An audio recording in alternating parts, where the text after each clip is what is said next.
প্রথমে আমি পেঁয়াজটা ভালোভাবে ভেজে নিব। পেঁয়াজ কুচি দিয়ে ভালোভাবে নাড়াচাড়ি করে ভেজে লাল লাল করে নিব। করে আমি এটা বেরেস্তাটা আমি সাইডে রেখে দেব।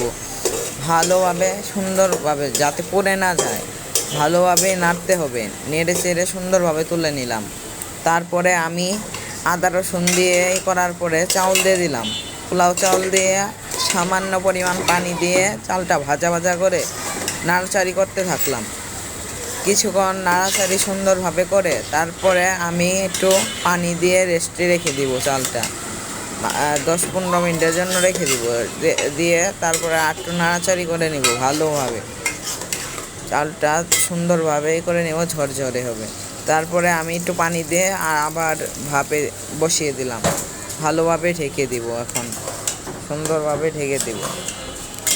সাইডে লেগে আছে, সাইডের চাউলটি আমি নামিয়ে নিচ্ছি। নামিয়ে নিয়ে ভালোভাবে আমি ঢেকে দেব। সুন্দরভাবে ঢেকে দিলেই দেওয়ার পরে 20 মিনিট পরে আমি চাউলটি আবার করে নাড়াচাড়ি করতেছি। করার পরে মরিচ টরিচ দিয়েছে, কাঁচা মরিচ দিয়ে দিয়েছি। এটাই স্কিপ করে ফেলছি, এটা দেখাতে মনে নাই, আমি সরি। তারপরে আমি সুন্দরভাবে একটু নাড়াচাড়ি করে নিচ্ছি। চাউলটি সিদ্ধ হয়ে গেছে। তারপরে এখন আমি দিব একটু ঢেকে কিছুক্ষণ নাড়াচাড়ি করে আমি দিয়ে দিব পেঁয়াজের বেরেস্তাটা করে রেখেছিলাম। বেরেস্তাটা দিয়ে দিব, তাহলে আমার কমপ্লিট। গরম ধোয়া উঠছে, তার কারণে সুন্দরভাবে কি সুন্দর সেন্ট। পেঁয়াজের বেরেস্তা আমি ছিটিয়ে দিচ্ছি এখন।